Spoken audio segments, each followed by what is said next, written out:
getting started on Patreon. I haven't made my account yet because I don't feel quite well enough established, but I am thinking about it. And the point is, there's probably never a perfect time to start your Patreon page. If you feel ready, go ahead and start it. I said I've been keeping a list of ideas for rewards and trying to categorize my goals and my interactions and things like that, and I've been planning it. But I feel that I'll appeal more to people once I get my other channels going, my music out there, my writing channels, the filmmaking channels, the niche parts. Because see, I do so many things that I'm definitely going to just ask for, like, you know, the monthly donation rather than per artwork, because I do so many different things. There's really no point in that. But anyway, a lot of the marketers say that you shouldn't start Patreon until you have a large following. You know, like thousands and thousands and thousands of followers. And it really depends on how well, from what I've observed, the followers and the subscribers and stuff don't transfer very well from platform to platform, you know, from Facebook to Twitter to Patreon to YouTube to, you know, because I've seen different ones, like they'll have tons of, you know, 50,000 YouTube followers, but only 30 Patreons, or a million Facebook, although that person may have purchased their likes, a million Facebook likes and like 20 Patreons. It really depends. I saw one girl's page, she had 3 patrons, and she had $300. So it really depends. I mean, maybe you might only have, you know, 100 subscribers, but if you have 2 or 3 people in your group that are willing to give you $50 or $100 a month, then good for you. So it really depends on you and your community whether if you feel ready for Patreon.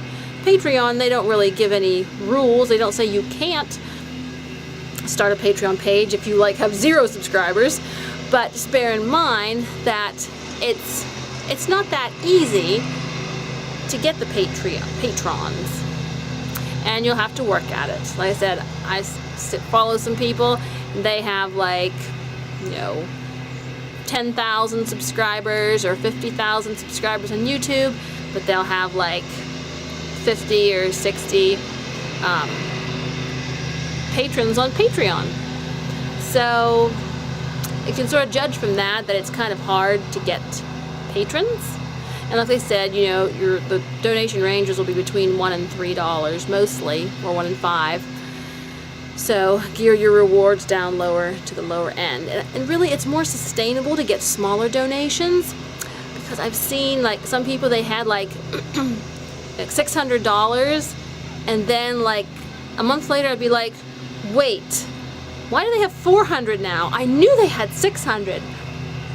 You see, because probably some people like donated a lot for a while, and then they got tired of giving it, or, you know, or they couldn't afford it and they dropped out. Whereas if you have 200 patrons, like $2 or $3 a piece, if 1 or 2 of them drop out, your numbers aren't going to just plummet.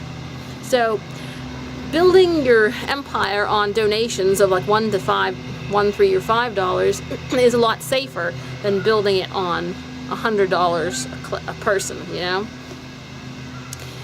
But the way Patreon works is like in the medieval days, you know, the royalty, kings, queens, lords sponsored the artists, the musicians, the playwrights, because they couldn't earn money if they didn't have a sponsor. And so it's for people who like your work and want to support you.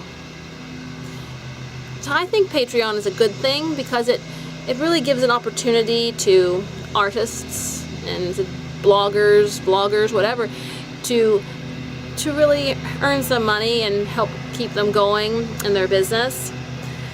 So I think Patreon's a great model, and I mean, maybe not every celebrity needs it because they might be able to generate enough money on their own, but for us little guys and artists, you know, every little bit helps, and it's good to start out. So I think I'll be creating my Patreon probably sometime next year, maybe May at the latest, because I'd really like to get have my presence be stronger, you know, get another update to my website, get more books out, music out, you know, just really, you know, create a compelling reason why they should donate to me, you know? So it's really up to you when you feel ready, but I would advise that you at least have some materials out there, have some videos, have some songs, have things out there, getting going on your momentum, starting it off, you know. So, and again, put yourself in the place of the potential patron and think, what do I think of this person's page, you know, their art, and would I donate to them, you know? So that'll help give you an idea, looking at it from the patron's perspective. Sorry about the lawnmowers. It's a nice day, so I figured I'd film, but apparently everybody else thinks it's a good day to mow too. That's the hazard in the country. You have to deal with lawnmowers and fight for your sound. So, alrighty. Well, I hope I encourage you to go ahead and get started on your Patreon, or if you haven't, start working on what you think you'll need to have a great Patreon and to attract patrons. Get those music videos made, the stories written, portraits painted, whatever you want to do, and get those done and then put them together and head on over to Patreon. Like I said, I think I'll start mine in 6 months at the most. At the most. Just want to get a little stronger before I get going. Alright. If you have any stories to tell me about your Patreon experience, have any questions, I'm a ferret, I'm a digger. I'll try to help you figure out what you'd like to know about Patreon. Alright. Bye. Oh, here's a bonus for you in this Patreon video. I will roll in the credits the list of rewards I'm thinking about giving. I mean, there's probably too many. And I'm just like taking down all the notes of everything I can think of. All the Patreon perks that I can think of. And help give you an idea of what kind of things you could offer on your page as well.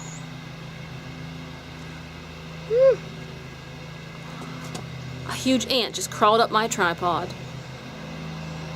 Okay. Anyway, so I will give you the list of rewards to offer, and stupid ants on my camera. And so good luck with your Patreon page, and let me know how it's going. Take care.